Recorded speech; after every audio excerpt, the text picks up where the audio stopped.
सबैजनालाई हामी चाहिँ अहिले कहाँ जाँदैछु भन्दाखेरि होइन यहाँ चाहिँ पछाडि चाहिँ मेरो बुढा ढोको बोकेर आउँदैछ। हामी चाहिँ माथि दादाकोमा गएको नि त हाम्रो यहाँ दाउरा किनेको छ दादाहरूकोमा। अन्त रोडसम्म निकाल्नु अरे नि त हो। अन्त हामीले चाहिँ किन अरूलाई बोकाउनु भनेर हामी बोक्छु भनेर चाहिँ दाउरा बोक्छु भनेर जाँदैछु। रोमनले चाहिँ खास बोक्छु जान्छु भनेको थियो नि त। अन्त म पनि सकाउँछु दुईजना भने त छिट्टो हुन्छ भनेर म पनि आएको छु है रोमनसँग। अहिले चाहिँ साथीहरू हामी चाहिँ दादाको घर आइसकिसकेको छौँ है। अन्त अब चाहिँ यहाँ शीतलमा बसेको त यहाँ माथि चाहिँ सङ्खत्रा है हो भोकोटे के भन्छ यसको रुख रहेछ होइन। अन्त म चाहिँ यहाँ मुनि बसिरहेको छु। रोमन चाहिँ यहाँनिर बसिरहेको छ ऊ पर दादाको घर होइन। अन्त यहाँनिर चाहिँ माछाहरू पनि पालेको छ नि त पाल्छु नि त सक्छु होला हौ। यो चाहिँ म भारी लिएर उठ्दैछु होइन। अलिकति गछेटा यो रुखको साराले उठेँ म चाहिँ फाइनली साथीहरू। त्यही त हो सक्छु गरौँ त गरौँ भयो र भने पनि के हो होइन। यहाँ पछाडि चाहिँ अब यहाँ गरौँ रहेछ न रोमन उठ्न आँटेको छ साथीहरू। अब हामी तपाईँलाई देखाउँछ है त तल जान्छु होइन। कति ट्रिपमा सकिन्छ होला हौ यो कति छ यहाँ दुखे चाहिँ साथीहरू हेर्नुहोस् है साथीहरू। अहिले चाहिँ हामी यो चाहिँ हाम्रो सेकेन्ड थर्ड हो। अन्त 2 भारी चाहिँ अलरेडी हामीले पुऱ्याइसकेको छौँ। रोमन पछाडि आउँदैछ म चाहिँ अगाडि। अब 1 भारी चाहिँ यो तल्लो 1 भारी अब आयो भने चाहिँ यो तलको चाहिँ दाउरा सकिने रहेछ होइन। रोमन तल आउँदैछ। यो माथिको दाउरा चाहिँ हामी सकिन आँट्यो एक जग्गा थुपारेको होइन। अन्त त्यहाँ चाहिँ हामी माथि सर्ने हामी चाहिँ अलिक जाँदैछौँ नि त। रोड चाहिँ तल यो दाउरा राखेको दिन चाहिँ अलिक छेउमै रहेछ यो तल रहेछ। त्योसँग 3 पल्ट भयो हामीले बोकेको। साह्रो पर्दो रहेछ न हौ गरम भयो त्यस्तै। धन्न रुखहरूले गर्दा शीतल भइरहेको छ र मात्रै हो। घाम लागिरहेको छ तर रुखहरू छ नि त शीतल भइरहेको छ नि त। हामी चाहिँ जाँदैछु बोकेर।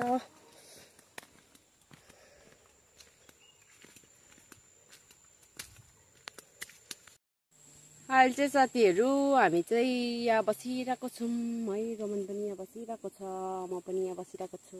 मेरो टोकरी यहाँ छ। अन्त चाहिँ हामीले चाहिँ यहाँको अघिको त्यो थाक चाहिँ देखाएको थाक चाहिँ सक्यौँ है। अन्त यहाँ माथिको थाक चाहिँ अब यहाँ देख्दैछ लिल दाउरा होइन।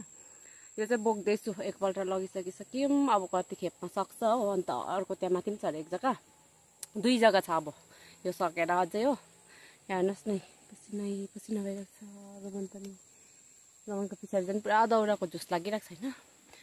यहाँ शीतलमा बसेको एकछिन। अन्त यहाँ पर चाहिँ हेर्नुहोस् न यो माथिको देख्दै गरेको डुड अरे मौरीको डुड अरे दादाले रहेको हो। शीतलमा बसिरहेको छु। अब त्यो 1 थाक 2 थाक सकेर चाहिँ सायद जान्छ होला हो। भोलि आधी बोक्छु। गरममा मरे पसिना भएर घाम लागिरहेको छ नि त। ओह्रालोमा बोकेको उकालोबाट ओह्रालो लानु पर्ने नि त। खुट्टा काम्दो रहेछ थर काम्दो रहेछ यो है। यहाँ माथि छ दाउरा चाहिँ यस्तो छ नि त शीतल छ है। अब चाहिँ यहाँबाट हामी चाहिँ गएको है साथीहरू। छिटो गरेर सकेर चाहिँ जानुपर्छ नि त। खाना खानु नुहाउनुपर्छ पुरा मैला लाग्यो जुस उयसको कि। अन्त अब चाहिँ हामी यहाँ बोक्न आएको जानुपर्छ छिटो काम सकेर। दाउरा अब यो थाकको चाहिँ दाउरा यति छ। अब हामी यहाँ दाउरा लाउने है त साथीहरू। यहाँ चाहिँ हामीले बोकेको दाउरा चाहिँ यति भएको छ माथिबाट अझै छ। अब आधी छ आधी थाक छ। अन्त यहाँ चाहिँ हाम्रो डोको छ। हामी चाहिँ बोकिसक्यौँ। बोकेको चाहिँ त्यति बिजोक भयो। लास्टको टुप चाहिँ यो ठुल्ठुलो मुढाहरू थियो नि त। अन्त त्यही भएर यहाँ दादा आउँदैछ हेर्नु। रोमन चाहिँ यहाँ पर बसिरहेको छ। अब चाहिँ हामी गएको साथीहरू। हेर्नुहोस् न कस्तो मजाको आकाश निलो कलरको सेतो। यो चाहिँ सुन्तलाले पनि फल्नु थाल्दैछ। यस्तो मजाको भइरहेको छ हरियाली। अझ हामी जानुपर्छ। जाउँ ल जाउँ टोकरी बोका घर। अब हामी चाहिँ यो बाटो लाग्नुपर्ने हुन्छ है।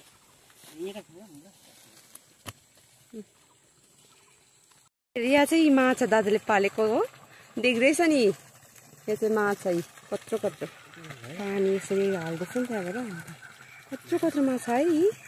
यहाँ माछा पाल्दैछ त्यही भएर चाहिँ पानीको पर्छ छ नि त। त्यही कारणले गर्दा माछा है सबै हुन्छ साथीहरू। यहाँ बारीहरू माछा देखेको है सब माछाहरू यो चाहिँ घरमा पालेको एकदम राम्रो हो सबै यहाँ देख्दैछ हेर न यहाँ यस्तो छ ठुल्ठुलै रहेछ है सबै घरमा यो चाहिँ एकदम घरमा पालेको राम्रो हो पानी पनि फेरि बस्छ नि त एकदम तल पानी बग्दै जाँदै रहेछ ऊ आमामा यो झन् कत्रो बढी है ऊ एउटा ऊ पर ऊ आम्मा साथीहरू यहाँ माछा हेर्नुहोस् न माछा रोमनको हालत बिचारा कस्तो फिल भयो आज कति सालको बाद उयो गरेको तिमीले दौरा बोकेको भन्दा तिमीले त हिजो अस्ति नि त घरमा बोकेको अस्ति आइतबार त्यही त भनेको त घरको त इसी होइन ठुल्ठुलो होइन बाख्राहरू साह्रो पर्छ साथीहरू के गर्नु हुन त मान्छेलाई यस्तो हुन्छ अरे नि त आफ्नै दुःख सबभन्दा ठुलो लाग्छ अरे क्या हो हामीभन्दा पनि दुःख पाउनेहरू पनि छ नि होइन दुःख गर्नेहरू पनि छ होइन तर सबभन्दा ठुलो मान्छेलाई चाहिँ दुःख चाहिँ आफ्नै लाग्छ अरे नि त अरूको भन्दाखेरि त्यही भएको होला अच्छा हामी गएकै त साथीहरू